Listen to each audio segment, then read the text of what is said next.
Hi everyone, welcome. I'm down here in my wormery preparing to check it on my VermiBag Mini. As you can see, this thing's got a pretty nice mesh on it. I don't know, that's on the camera it might be a little bit tough to see, so I figured I would just put my phone over here just to show just how see-through this screen is. I mean, it is a very densely packed mesh, but it's definitely a very breathable panel on this bag, so that's part of the reason I've been using a plastic sheet over the top of this entire system, which I've, since removed, and I pulled the thing away from the wall, get it over here by the bench where we can work on it more easily, but the rest of the uncovering will be done together. The system's now 105 days old, and over its lifetime so far, we've fed it 8 times. My aim was to come in here today and give them feeding number 9. And just like the last time we were in here 11 days ago, then too, there had been an 11-day pause in between feedings, and I think the other underlying theme that's been kind of playing out over here is an attempt at keeping the material in the system comfortably damp for the worms, because the fabric bag itself is breathable.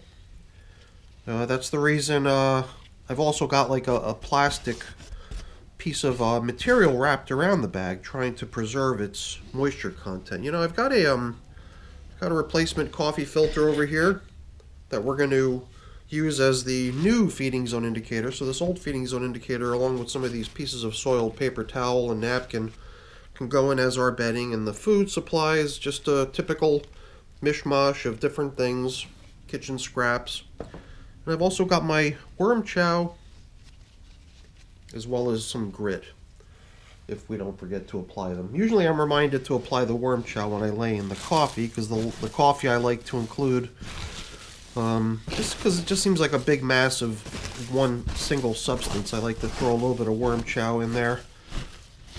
And man, we got a lot of leafy material out here. Kind of makes me wonder if it's necessary to put in any more. I think we've been trying to be generous, but if there's so much available here, I don't know if we necessarily need to supplement the bedding every time. I mean, we will be with those little pieces of paper to be composted away. So we'll give them some, but we're not going to come back in with more leaves today, I don't think. I think we've got plenty over here that I've just pushed aside.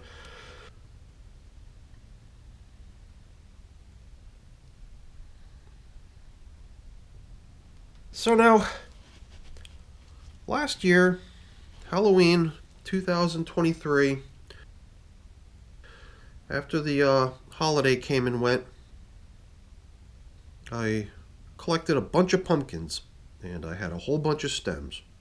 And here's one of them.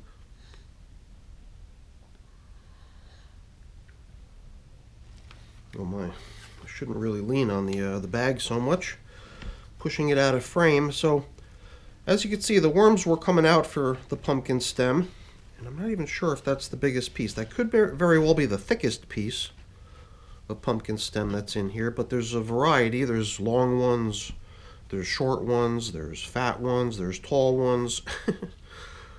This one, even here from its color, I think you could tell it's a little bit newer. It just came in here recently after I filmed a time lapse in this system of a pumpkin being consumed by the worms.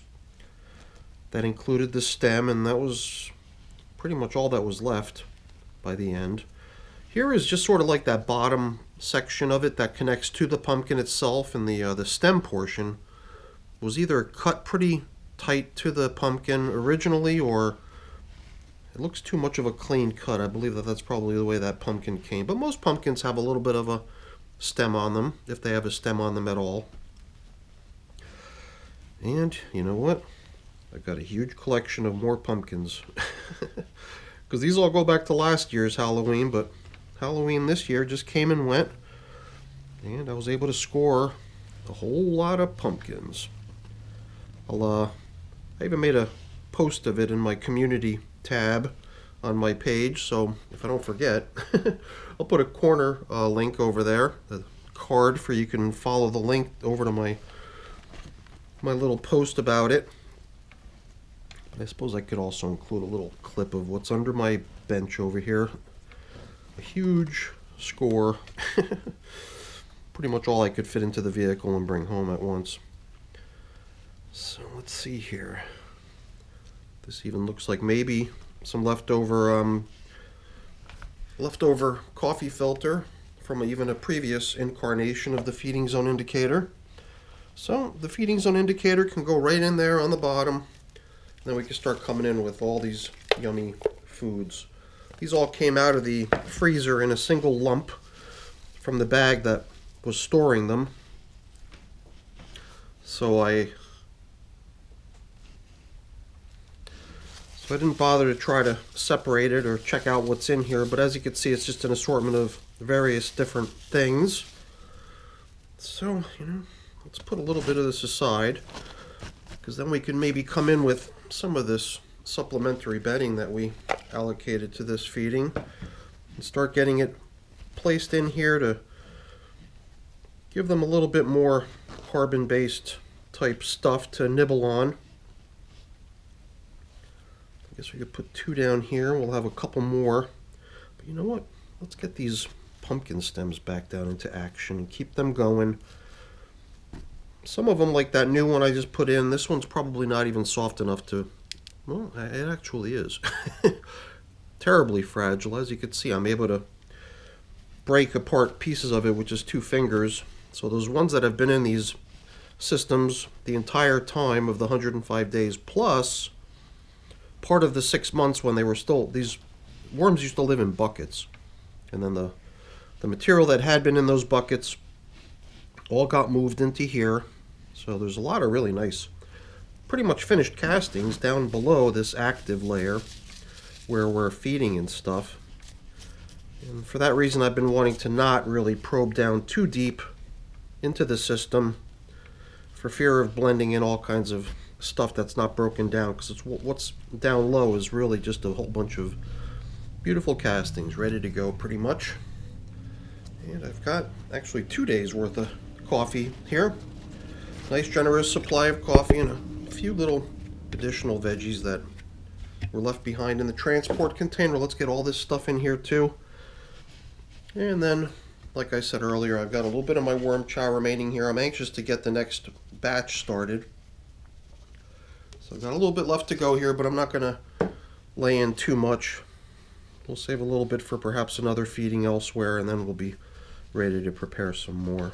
Or maybe I'm already at the point where I'm ready to prepare some more. This other stuff that I'm sprinkling in is also something the worms make use of when they're eating. It's grit, goes down into their gizzards. I use pulverized eggshell. Different people use different things, whatever's available. And I think that's it for our check-in. Here and there it seems like we got a chance to check out some worms hanging out on the pumpkin stems. I saw a tomato skin, but other than that I don't think I saw much in the form of leftovers. I think last time too they received sort of a mishmash, a different variety of all kinds of yummy stuff to nibble on, and from the look of it they did a good job doing away with the majority of it.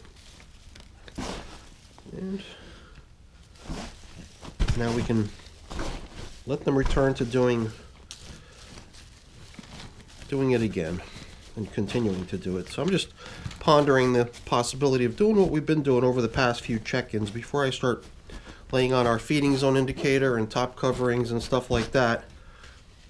Last time too, and I believe the time even prior, I came in with my squirt bottle, which already should be pumped up and ready to go, to apply a little bit of extra moisture here, and then I will be replacing that plastic top covering. When I watched the video from last time, it did seem to me like I ran this sprayer for quite some time while I gradually rinsed off the debris that had stuck to my glove. So I don't know if we're going to need to add quite as much this time. Last time it did seem like things were fairly dry and that adding a good bit of moisture would be a good idea. And even then I think we kind of acknowledged the fact that, hey, if it does seem like it could use it, then we'll do what we're doing right now. We'll just keep adding moisture. Not a big deal. In my plastic tubs where the container itself doesn't ventilate whatsoever, I'm able to control the moisture level a little bit more than what goes on here. I mean, you gain the huge benefit of terrific airflow in a system like this, but it's also the breathability results in a little bit of moisture loss. It is a good idea just to try to make sure things are in good shape.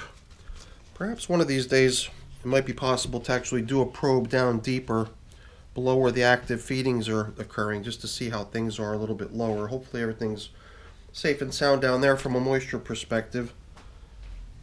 Not that it should matter so much, as long as we're giving the worms a nice, comfortable place to reside up in the upper layers where we're dampening and stuff. That should be sufficient. In fact, it would just end up leaving the castings down below to, I guess, further depopulate and become ready for a harvest at some point. But I do feel like a system like this needs to be a little bit more full, so that there's a larger lump of material kind of holding itself up against the side of the container before I would feel safe enough to open the bottom and harvest castings out the bottom. So I don't think I'll be harvesting any material from this thing anytime soon. So that's it for the video, everyone. Hopefully you enjoyed it. If you did, as always, please don't forget to leave me a quick thumbs up before you go. That's always really appreciated. And if you haven't done so already, please also consider subscribing to the channel. That's very much appreciated as well. All right, everyone, thanks for watching. Have a great day. Bye now.